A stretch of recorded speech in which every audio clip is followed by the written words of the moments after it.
अब समस्या ये है कि रोड इंजीनियरिंग में काफ़ी कमियां थी। उसमें हमने अभी तक 40,000 करोड़ रुपए खर्चा किए और ब्लैक स्पॉट्स को आइडेंटिफाई करके उसको भी हम सुधार रहे हैं। दूसरी इम्पोर्टेंट चीज़ है कि इसके बारे में भी जो विशेष रूप से एक्सीडेंट होने के बाद जिसका एक्सीडेंट होता है उसकी मदद करके उसको हॉस्पिटल पहुंचाएगा, उसको हमने राहवीर करके नाम दिया है जी। और ऐसी मदद करने वाले व्यक्ति को हम 25,000 रुपये अवार्ड देने वाले हैं। दूसरी और एक स्कीम है जो हमने रिक्वेस्ट की है प्रधानमंत्री जी से, तो जो एक्सीडेंट किया हुआ विक्टिम है जो हॉस्पिटल में एडमिट होगा उसके खर्चा उठाने के बारे में भी है। तो साधारणतः इसके साथ जो आखिरी इम्पोर्टेंट चीज़ है कि वो है ह्यूमन बिहेवियर, और ये ह्यूमन बिहेवियर जो है वो हमको लोगों को समझाना पड़ेगा कि रूल्स ऑफ द रोड कैसे महत्वपूर्ण है। अभी आज ही 2-4 दिन पहले हम अभी मैंडेटरी किया है कि रोड के बाजू में हम लोग पूरा प्रीकास्ट का ही अब मटेरियल यूज़ करेंगे, नालियाँ उसकी बनेगी और रोड के बीच में जो मीडियन होता है उसमें अभी हमने तय किया कि मैंने मजाक में कहा कि हिंदुस्तान का हर नागरिक ओलंपिक स्टैंडर्ड का एथलेटिक्स है, ऐसा समझो, क्योंकि छलांग मार के कूदते हैं। तो वो 3.25 फुट का हम बनाएंगे, 1 मीटर का दोनों बाजू से, बीच में मिट्टी भरेंगे, उसमें पेड़ लगाएंगे, तो कितना भी अच्छा खिलाड़ी होगा वो छलांग नहीं मार पाएगा, ऐसे बना जिससे एक्सीडेंट रुकेंगे।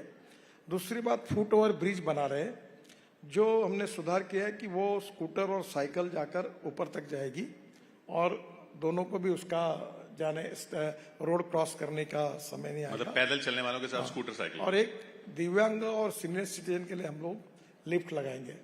सब कुछ करने के बाद में भी अभी हम लोग इसमें कमी नहीं कर पाए। अभी जो एक्सीडेंट्स हो रहे हैं उसमें 30,000 लोगों की मृत्यु इसलिए होती है कि वो हेलमेट नहीं पहनते। अभी हम ये भी सोच रहे कि 2 व्हीलर मैन्युफैक्चरर जो गाड़ी बेचेंगे तो अपने साथ 2 हेलमेट वो उस कीमत में ऐड करके उनको दें। और एक बात ऐसी है कि मोबाइल पर बात करना, और 10,000 बच्चे इसलिए मरते हैं कि उनके स्कूल के सामने एग्जिट और एंट्री में कुछ कमियां हैं। तो हमने आइडेंटिफाई किए रीजंस। इसमें ह्यूमन बिहेवियर ये सबसे बड़ा प्रॉब्लम है। कानून के प्रति डर भी नहीं और सम्मान भी नहीं, ऐसी विचित्र स्थिति हमारे देश में है।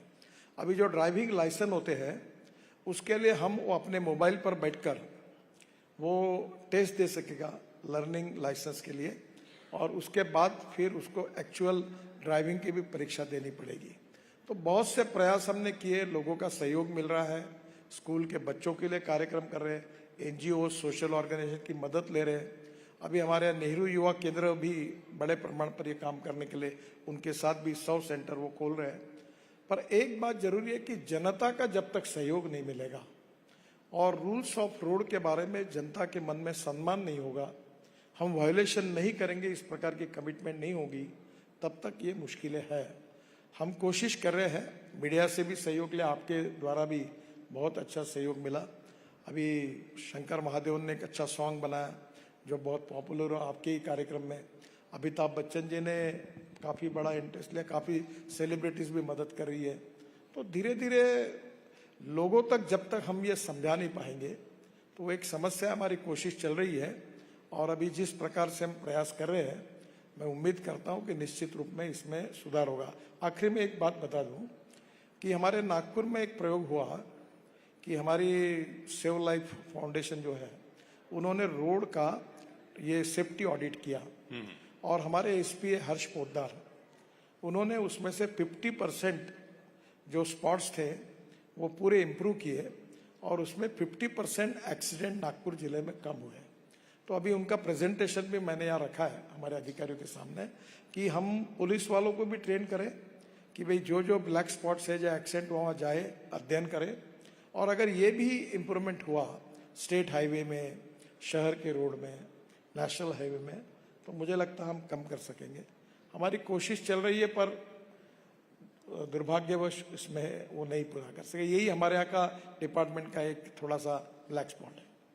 आपने नागपुर की बात की कि सड़क हादसे कम हुए हैं, तो गाड़ी थोड़ी दूसरी तरफ मोड़े, जो हादसा हुआ या जो चीज हुई, जो दंगा हुआ या जो बवाल हुआ, वो तो नागपुर में कभी नहीं होता था। आप नागपुर से आते हैं, देवेंद्र जी नागपुर से आते हैं, बावनकुले साहब नागपुर से आते हैं, आरएसएस नागपुर में है, नागपुर में कभी दंगा नहीं होता था, तो कहाँ चूक हो गई?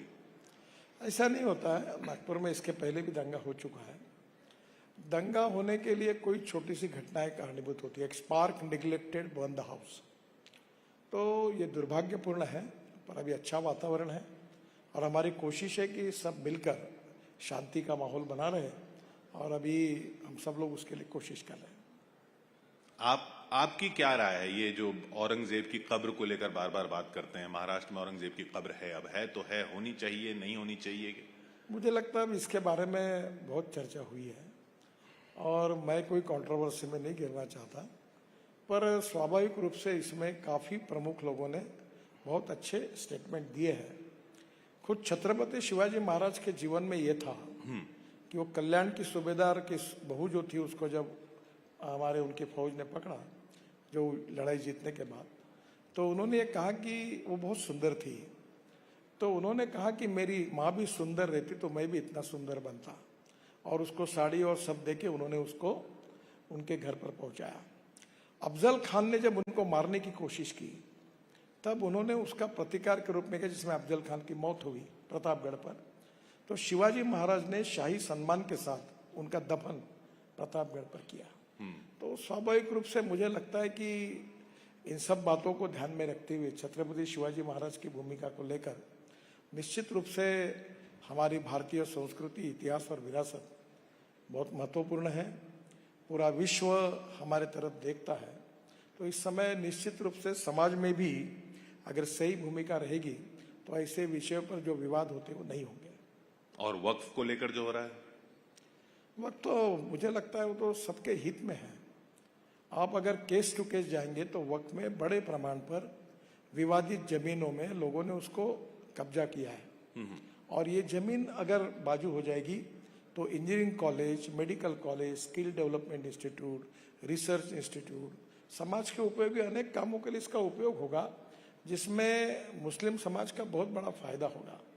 और इसलिए ये जो वोट बैंक की राजनीति के कारण जो सामाजिक सुधार है एक प्रकार से, उसको विरोध करना ठीक नहीं है। अगर कोई डिटेल में वक्फ बोर्ड के पीछे जो बिल आया उसकी स्पिरिट को समझेगा तो इसका सोशियो इकोनॉमिक इम्पैक्ट सोसाइटी पर अगले 25-30 साल कितना फायदेमंद होगा, ये अगर लोगों के ध्यान में आएगा तो मुझे लगता है कि कोई इसका विरोध नहीं करेगा। ये वोट बैंक पॉलिटिक्स की आपने बात की, समुदायों को लेकर होती है, लेकिन भाषा को लेकर भी होने लग गई अब, और आप बिजनेस को समझते हैं, ये मुंबई के लिए खतरनाक नहीं है अगर इस तरह से अग्रेसिव कि भाई मराठी बोलो, बोल कर दिखाओ? देखिए, ये समाज में कोई माइक्रोस्कोपिक माइनॉरिटी होती है, कोई लोग होते हैं, ये कोई कुछ बातें करते हैं, आप उनका कॉग्निजेंस क्यों लेते हो? पर वो आपने कॉग्निजेंस लेने के बाद उसको और चर्चा मिलती है, लोगों के पास जाता है। मुझे लगता है जो समाज के हित में बातें हैं उसको प्रोपोगेट करना चाहिए, और जो समाज के लिए उपयोगी नहीं है उसको निग्लेक्ट करना चाहिए। ये एक फेज रहती है, थोड़े दिन चलता है और लोग उसको भूल जाते हैं, नजरअंदाज करते हैं। बिल्कुल, लोग कभी ऐसे मुद्दे टिके नहीं है। देखो, कोई भी व्यक्ति उसकी जात, पंथ, धर्म, भाषा और सेक्स से बड़ा नहीं होता, उसके गुणों से बड़ा होता है। और हमारे सामाजिक और राजनीतिक स्थिति में ये बात सिद्ध हुई है। धीरे धीरे हम प्रगतिशील, समृद्ध और संपन्न समाज की ओर जा रहे हैं, तो ये भी बात निश्चित रूप से होगी। और ये चित्र दिख भी रहा है, जो नई पीढ़ी आ रही है और शिक्षा का जो प्रसार हुआ है, उसमें लोग अब जात, पंथ, धर्म, भाषा और सेक्स से ऊपर उठकर सोशल और इकोनॉमिक इक्वेलिटी की सोच में आगे काम कर रहे हैं। तो ये जो प्रगतिशील समाज बन रहा है उसको हम ज्यादा सपोर्ट करें, मोमेंटम दें, ये ज्यादा अच्छा होगा। ये आपने ह्यूमन बिहेवियर के चेंज की बात की, और आप तो बहुत शांत और सौम्य दिखते हैं किसी भी कंट्रोवर्शियल मुद्दे पर भी। आप जब गाड़ी से जाते हैं, आपको रोड रेज आता है? देखिए, पहली बात तो ऐसी है कि मैं भी अनेक बार देखता हूँ।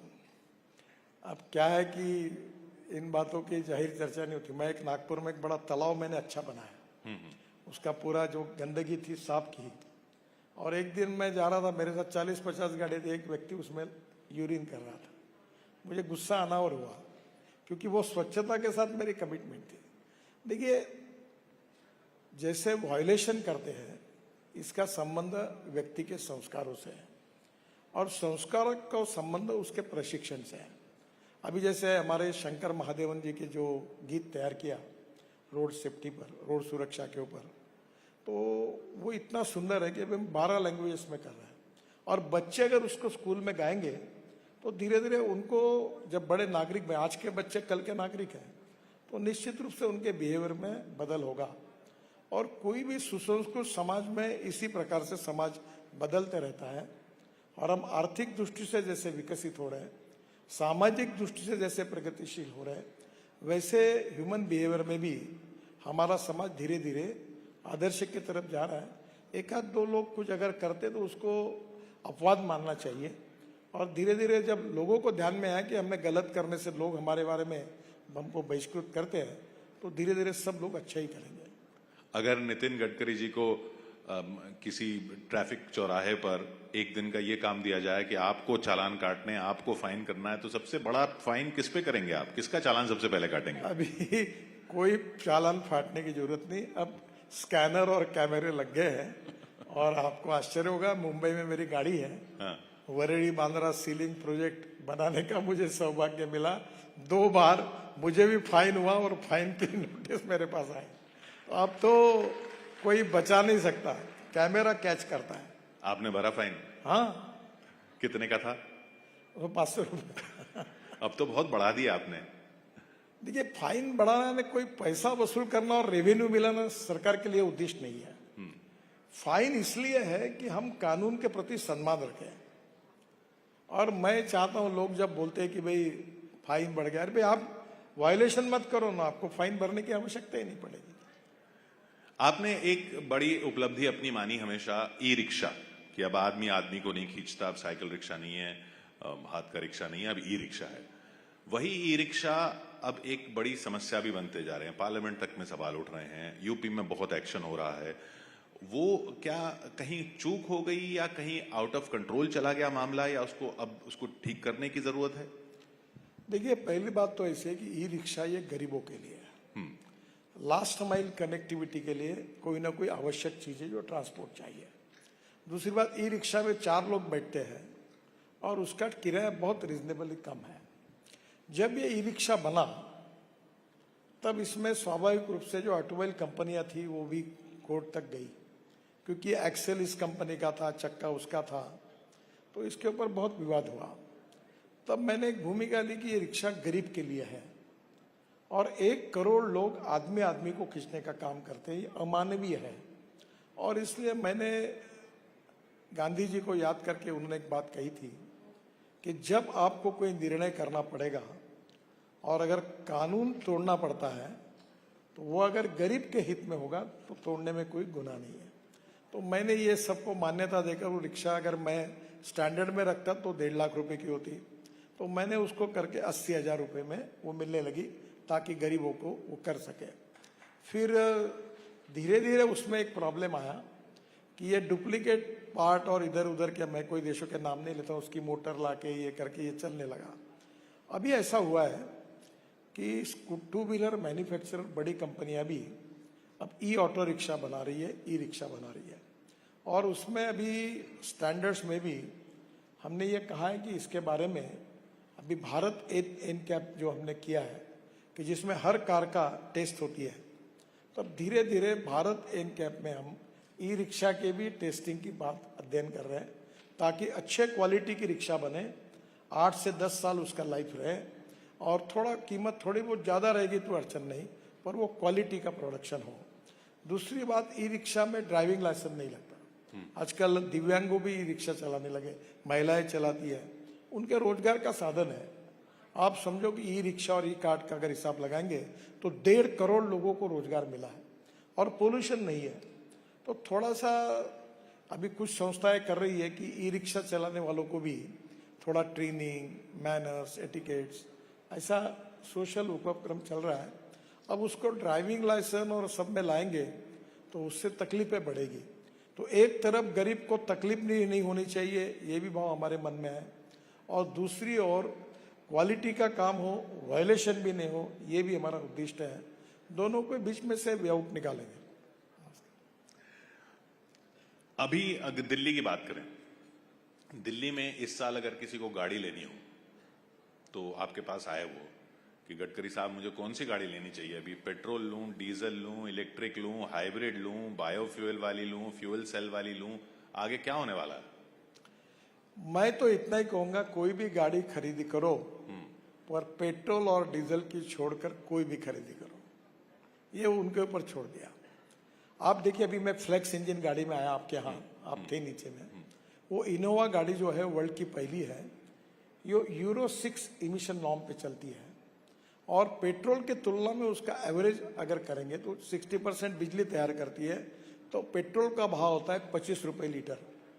तो ये जो बायोफ्यूल और ये जो फ्लेक्स इंजन है, इसकी अब 11 कंपनियों ने गाड़ियां बनाई हैं। अभी टू व्हीलर में सीएनजी की स्कूटर आ गई। अभी सीएनजी की मोटरसाइकिल जो है वो पेट्रोल पे चलती है तो 2 रुपये 40 पैसे लगता है पर किलोमीटर, और सीएनजी पर चलता है तो 1 रुपया लगता है। अब परली से, राइस स्ट्रॉ से सीएनजी बनाने वाले, बायोमास से बना 400 प्रोजेक्ट अपने देश में हो रहे, उसमें 90 शुरू हो गए हैं। तो ये एक प्रकार से वेस्ट टू वेल्थ वाली बात भी होगी। तो मुझे लगता है कि आने वाले समय में इलेक्ट्रिक, फ्लेक्स फ्यूल और हाइड्रोजन, और मेरे पास हाइड्रोजन की भी गाड़ी है, तो मैं ये मानता हूँ कि धीरे अभी हमने हमारे डिपार्टमेंट ने एक प्रोजेक्ट लिया, 7 उसके पार्ट हैं और टाटा से लेकर अशोक लेलैंड तक सब कंपनी को दिया। और पहली बार मैंने 2 ट्रक टाटा के एक हाइड्रोजन फ्यूल सेल पर जो है वो लॉन्च किया, और एक आईसी इंजन यानी पेट्रोल डीजल का इंजन उसमें हाइड्रोजन डाल के चल सकती है, उसको लॉन्च किया है। हाइड्रोजन में transport of hydrogen and filling of hydrogen ये थोड़ी समस्या है, पर जल्दी उसके ऊपर समाधान निकलेगा। और हाइड्रोजन हमारे भविष्य का फ्यूल है, और आज हम ऊर्जा को आयात करने वाला देश है, क्योंकि 22 लाख करोड़ रुपए हमारे देश के इंपोर्ट में जाते हैं, और ऊपर से प्रदूषण होता है जो दिल्ली वाले अनुभव करते हैं।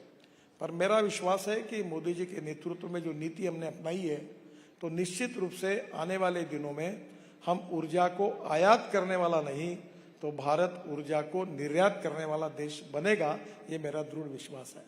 और आप दिल्ली में अब पॉड लाने की भी बात कर रहे हैं?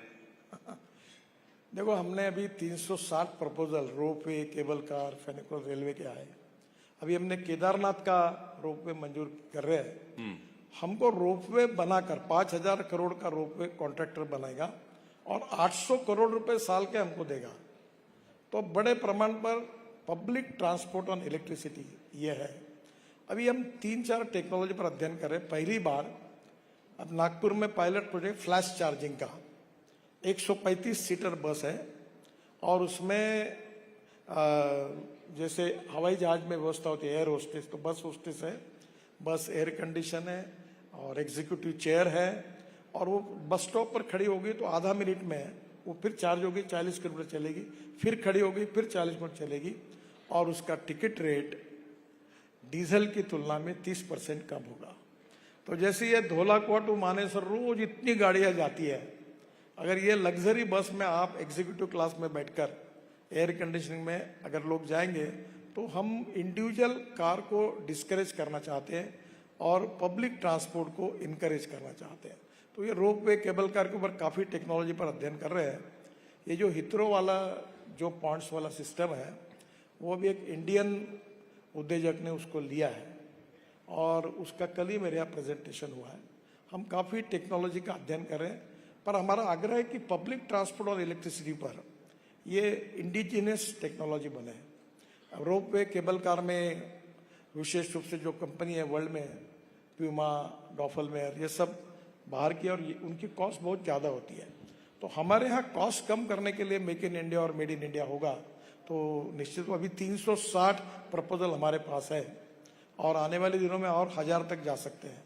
और फिर बड़े शहरों में भी हम लोग, ये जो अभी बंगलोर, कर्नाटक के मुख्यमंत्री मुझे मिले थे, तो मैंने एक बार उनको 2 आइडिया दी थी कि बंगलोर में जमीन के अंदर से टनल बनाए और उससे ग्रेनाइट निकलेगा, वो भी बेचे, और वो टोल पर कैसे चलाए। तो उन्होंने मुझे प्रपोजल दिया कि आपकी योजना पर आप अध्ययन करके करिए। दूसरा, जहां एक ब्रिज है वहां 3 लेयर ब्रिज बना है। अभी हम चेन्नई में बना रहे हैं, पूना में 50,000 करोड़ के ब्रिज बना रहे हैं। तो कुछ जैसे दिल्ली में हम लोग 1 लाख करोड़ रुपए के काम दिल्ली एनसीआर में कर रहे हैं। और अभी दिल्ली को ट्रैफिक जाम और प्रदूषण से मुक्त करने के लिए और हमने अध्ययन शुरू किया है और एक अच्छा प्लान बनाकर उस पर काम करने की कोशिश है। तो कर्नाटक के मुख्यमंत्री आपकी सुनते हैं? इसमें सुनना न सुनने का क्या, नहीं मतलब आपकी पार्टी के नहीं है ना? आप देखिए, मैं रोड बनाता हूँ, एक एमपी बीजेपी का है तो रोड बनाऊं, और दूसरा एमपी कांग्रेस का है तो रोड स्टॉप कर दूं। ऐसा तो मैं नहीं कर सकता, क्योंकि रोड जब पूरा बनेगा तो होगा। तो इसमें कोई पॉलिटिक्स नहीं है। इस देश के विकास में जो भी होगा, जिसका काम जो सही है, मैं सबका करता हूं। और प्रधानमंत्री जी भी कहते हैं कि सबका साथ, सबका विकास, सबका प्रयास और सबका विश्वास। तो इसमें राजनीति करने की आवश्यकता नहीं और हम करते भी नहीं कभी। नहीं, आप नहीं करते हैं, पर उधर से आपको कहीं फेस होती है स्टालिन साहब की तरफ से, तमिलनाडु में स्टालिन साहब की तरफ से। वो बाकी सब चीजों पे तो काफी पॉलिटिक्स बिल्कुल नहीं होता। मैं जब भी प्रॉब्लम आता फोन उठा के सबसे बात करता हूँ। ममता जी से बात करता हूँ, स्टालिन से करता हूँ, और कर्नाटक के मुझे कभी कभी नाराज भी हो जाता हूँ। ये इतने प्रोजेक्ट फॉरेस्ट में फंसे, इतने लैंड एक्विजिशन में फंसे, तो मैं सबसे बात करता हूँ, तुरंत बैठते। इस बार कर्नाटक के मुख्यमंत्री जी ने, मैंने पिछले बार कहा इतने आपके पास पेंडिंग है, 10,000 करोड़ के काम मैं शुरू कर सकता हूँ, पर इसके अटके हुए हैं। तो इस बार जब आए तो 38 में से 26 प्रपोजल उन्होंने क्लियर कर दिया। तो इसमें कोई पॉलिटिक्स का संबंध नहीं है। पर जो ईज ऑफ डूइंग बिजनेस या ease of doing government also वाली बात भी आ जाती है, उसमें अब आपके मंत्रालय के जो प्रोजेक्ट्स हैं या जो भारतमाला के जो प्रोजेक्ट है, पहले 3,000 करोड़ तक आप अप्रूव कर सकते थे, अब 1,000 करोड़ तक पे आपको कैबिनेट के पास जाना पड़ता है। उससे नुकसान नहीं होता? देखिए, 1,000 करोड़ में जीएसटी और लैंड एक्विजिशन अलग है। तो प्रोजेक्ट 1400 से 1500 करोड़ का होता है। और ये बहुत पहले से, भारतमाला में हमको ज्यादा पावर थी, पहले से यही पावर थी। अब हम लोग क्या करके, हम जो प्रोजेक्ट तैयार कर रहे हैं 5,000, 6,000, 8,000 करोड़ के, कोई 22,000 करोड़, तो एक पूरा जो कॉरिडोर है, जैसे दिल्ली मुंबई हमने रोड बनाया 1 लाख करोड़ का है, तो उसमें तो 28-30 पैकेजेस है। तो हमने ये अभी कॉरिडोर पूरा तैयार करके हमको कैबिनेट अप्रूवल के लिए भेजते हैं। कोई प्रॉब्लम नहीं है, हम वो भेजते हैं। फाइनेंस की कमेटी है, हमारे यहाँ की कमेटी है, सब अप्रूवल मिलके मिलते हैं, काम तो हो रहे हैं। और मैंने अभी एक पार्लियामेंट में अभी घोषित किया कि 10 लाख करोड़ के 4 लेन के रोड हम बनाएंगे 2 साल में। और मैंने आज उनको कहा कि इसको शुरू, लैंड वगैरह सब अवेलेबल है, और जहां ट्रैफिक पीसीयूज में 10,000 से ऊपर गया उसको हम 4 लेन कर रहे हैं। तो ऐसे 25,000 किलोमीटर की लेंथ है। और ये करने से, क्योंकि मैंने आज ही सेक्रेटरी और अधिकारी मीटिंग में, मतलब मेरा एक सपना है, फिर से आपको कह देता हूँ, सपना है, मेरी उद्दिष्ट है, मेरा डिक्लेरेशन नहीं है। अच्छा। आप चिपका देंगे नहीं तो, कि मैंने आज डिक्लेयर किया। मेरा एक सपना है कि भारत में 100 किलोमीटर पर डे हाईवे बने, और ये पूरा करने की कोशिश मैं इस 2 साल में करूंगा। और ये जो 25,000 किलोमीटर अगर मैं करूं, जिसके लिए ना फॉरेस्ट की जरूरत है, ना एनवायरमेंट की क्लियरेंस की जरूरत है, ना लैंड एक्वायर करनी है, ये अगर मैंने कर दिया तो मुझे लगता है कि एक बार ये पूरा होगा। आपने सपनों की बात की। आप जब पार्टी अध्यक्ष थे, बहुत सारे सपने थे, बहुत सारे सपने पूरे हुए, पर एक सपना जो बहुत लंबा चल रहा था और उस पर उस वक्त भी आपने ध्यान दिया था, और वो कार्यकर्ता सब निकल के मंत्री वगैरह बन गए हैं, वो था दिल्ली में सरकार बनाने का। वो अब जाके पूरा हुआ। उस पे उसकी संतुष्टि ज्यादा थी या बाकी कामों की संतुष्टि ज्यादा? देखिए, राजनीति में पहली बात तो ऐसे है कि मैं बहुत बार ये कहता हूं कि politics is a instrument of socio economic reform. मैं आपको, कभी आप आइए, मैं रोड और टनल और ब्रिजेस के बारे में नोन हूं। मुझे 11 डॉक्टरेट मिली, डिलीट्स। उसमें से 6 डिलीट जो है मेरी, वो एग्रीकल्चर साइंस में है। मैं वाटर कंजर्वेशन में काम करता हूँ, फिर मैं ऑर्गेनिक फ्रूट वेजिटेबल पे काम करता हूँ, फिर मैं बालों से एमिनो एसिड बनाता हूँ, और मैं साड़ियाँ भी बनाता हूँ, मैं चिंधियों का उपयोग करके कारपेट भी बनाता हूँ, और मेरे सोशल एंटरप्रेन्योरशिप का टर्नओवर 2,500 करोड़ है। और मेरी सोच यह है कि गरीब के लिए काम करना, सेवा, शिक्षा और विकास के क्षेत्र में काम करना, that is the true meaning of politics. राजनीति, इसका अर्थ लोक नीति, धर्म नीति या बृहत्तर राजनीति होती है। तो सही अर्थ राजनीति का, power politics is not only politics. Politics is a instrument of socio economic reform. और मुझे एक नई प्रेरणा मिली भूटान के प्रधानमंत्री से। उन्होंने यूनो में कहा था डोमेस्टिक हैप्पी ह्यूमन इंडेक्स, सूचकांक। और सूचकांक किसमें है उन्होंने डिफाइन किया था कि शिक्षा अच्छी मिले बच्चों को, रोड मिले, लोगों का विकास हो, रोजगार मिले। तो मैं ये कोशिश करता हूँ कि जहाँ जहाँ मैं काम करूँ वहाँ आम आदमी का happy human index, domestic happy human index यानी सूचकांक, वो बढ़ाने के लिए मैं क्या कर सकता हूँ। तो यही बात है कि ये सब लोग करेंगे तो यही तो राजनीति में फिर पोस्टर लगाने की जरूरत ही नहीं। मैंने इस बार नहीं लगाया बैनर। मैंने पब्लिक को कहा कि जात पात की बात मैं नहीं करूंगा, देना है तो वोट दो, नहीं तो मत दो। मेरे टर्म पर मैं चुनाव लड़ूंगा, दिया लोगों ने मुझे वोट। तो मुझे लगता है कि हम समाज जो बोल रहा है समाज के कल्याण में काम कर रहे हैं, पर लीडर का मतलब ये होता है कि लीडर होता है whether you want to lead the people और लीड बाय द पीपल। तो हमारे कन्विक्शन के आधार पर समाज के और राष्ट्र के हित में हमको लोगों के लिए काम करना है। ये कन्विक्शन रख के सामाजिक काम करने से पॉलिटिकल बेस बहुत मजबूत होता है, ये मेरा अनुभव है। पर उधर तो कास्ट सेंसस की बात हो रही है, आप कह रहे हैं कास्ट पे बात नहीं होनी चाहिए। अब बिहार इलेक्शन है, फिर कास्ट सेंसस की बात होगी। देखिए साहब, हिंदुस्तान में लोकतंत्र है, किसने क्या बोलना चाहिए और क्या नहीं बोलना चाहिए उसका सवाल है। हमने सही विचार और सही दिशा लेकर देश और समाज के हित में आगे बढ़ना चाहिए, यही मुझे लगता है। और उसमें हजारों लाखों लोग काम कर रहे हैं। मैं भी एक छोटा सा व्यक्ति हूँ, मैं अपना काम करते रहूंगा और एक दिन ऐसा आएगा कि परिस्थितियां बदल जाएगी और लोग उस बात को समझेंगे। इस पर विश्वास रख के काम करना चाहिए। आपने अपनी एग्रीकल्चर की बात की, पॉलिटिक्स में आप हैं ही, बिजनेस को आप समझते ही हैं। सोचिए अगर आप को एक ब्रांड बनाने को दिया जाए, आप को बिजनेसमैन बना दिया जाए, प्योर बिजनेसमैन, और ऑर्गेनिक फार्मिंग प्रोडक्ट्स आप बना रहे हों गडकरी ऑर्गेनिक फार्म्स के नाम से, तो उसमें सबसे पहला खाने का प्रोडक्ट कौन सा होगा? आपको शायद मालूम नहीं, मेरा एक समय वजन था 135 किलो, तब आपने मुझे मिले होंगे तो। हाँ।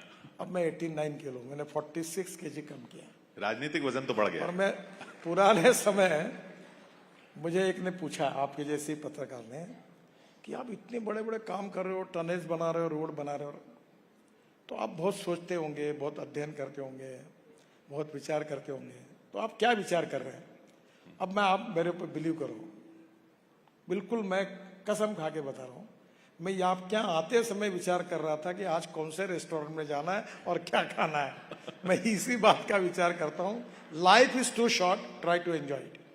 अपने खुशी से चलते रहो, दैट इज द फिलॉसफी। तो चलते चलते ये बता दीजिए, ये जो लाइफ इज टू शॉर्ट, इसमें कभी बाकी रास्तों पे स्पीड ब्रेकर आए तो आप बता देते हैं, जिंदगी में कभी स्पीड ब्रेकर आए तो क्या करना चाहिए? उखाड़ के फेंक देना चाहिए। मैं कॉन्ट्रैक्टर को बोलता हूँ कि तुमने खराब काम किया तो तुमको रगड़ दूंगा, और क्या क्या बोलता है ये आपको नहीं बताऊंगा। अभी मेरे मन में एक बात है कि मैं कॉन्ट्रैक्टर को जेल में डालूं, टोल कलेक्शन वाले में जाऊं, मतलब इसको लॉकअप में बंद करके फोटो निकालो, और अभी मैंने कहा प्रेस रिलीज निकालो कि फलाना फलाना ने ऐसा किया है, इसको इतने साल के लिए डिबार किया है, मैं छोड़ूंगा नहीं तुमको। प्रॉब्लम यह है कि मैं ये समझता हूँ कि these are the asset of my country. ये मालिक बैठे हैं, ये इनकी मालिक है, मैं इसमें कोई डिटोरेशन नहीं करूंगा। चलता है हमारे यहाँ, ऐसा नहीं कहा जा सकता कि गलतियां नहीं होती, पर गलतियां अगर बोनाफाइड है तो फॉरगिव देम, पर गलतियां अगर मैलाफाइड है तो सैक देम। ये इसी प्रिंसिपल पे काम करते रहता हूं। बिल्कुल, स्पीड ब्रेकर सारे उखाड़ के फेंक देने चाहिए। पर आपको एक बात रखो, हाँ, ये जनता ने याद रखना चाहिए कि ये स्पीड ब्रेकर लगाने के बाद जो लोग करते हैं उससे डॉक्टर की प्रैक्टिस बढ़ती है। ये जो स्लिप डिस्क के प्रॉब्लम है ये स्पीड ब्रेकर के कारण होते हैं, तो स्पीड ब्रेकर मत लगाओ। अभी नई सिस्टम आई है कि अलग अलग प्रकार के चमकने वाले पेंट है, उससे वो इस प्रकार का जेब्रा डिजाइन तैयार करते हैं कि जिसके कारण गाड़ी की स्पीड कम होती है। स्पीड ब्रेकर बनाने से आपको पीठ का दर्द, स्लिप डिस्क का प्रॉब्लम होगा। और प्रॉब्लम यह है कि हमारे हर जगह पर जनता इतना बड़ा आंदोलन करती है कि हमारे गांव में स्पीड ब्रेकर बनाओ। तो मैं ये कहूंगा कि स्पीड ब्रेकर मत बनाओ, और कुछ बने होंगे तो उखाड़ के फेंको। और सरकार में भी सारे स्पीड ब्रेकर उखाड़ के फेंक देने चाहिए शायद। बहुत बहुत शुक्रिया आपका। आप गलती जगह मत जाइए। बहुत बहुत शुक्रिया नितिन गडकरी अपने ही अंदाज में। Rising Bharat Summit. Thank you. Thank you very much. Many thanks, Nitin Gadkari ji. Thank you so much. Ladies and gentlemen, a huge round of applause for the Honorable Minister.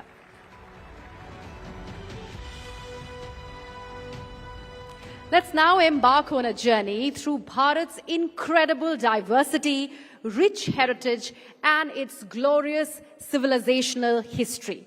Our literature is a treasure trove of ancient wisdom, which, with works like the Mahabharata, the Ramayana, continuing to inspire generations. From the spiritual hub of Varanasi to the temple towns across the country, India's religious tourism is a fascinating blend of faith, culture, and tradition.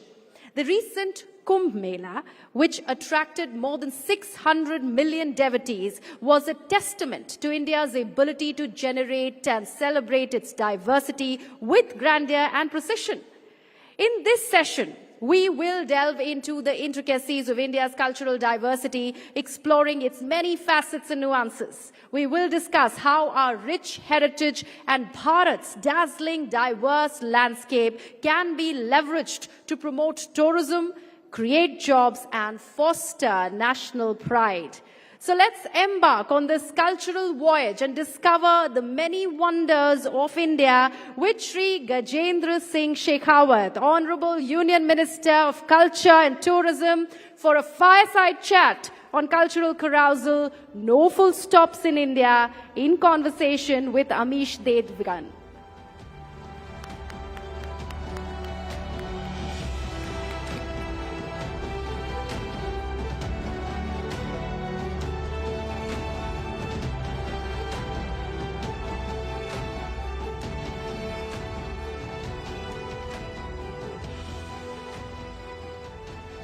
धन्यवाद। जोरदार तालियों से स्वागत करिए देश के culture minister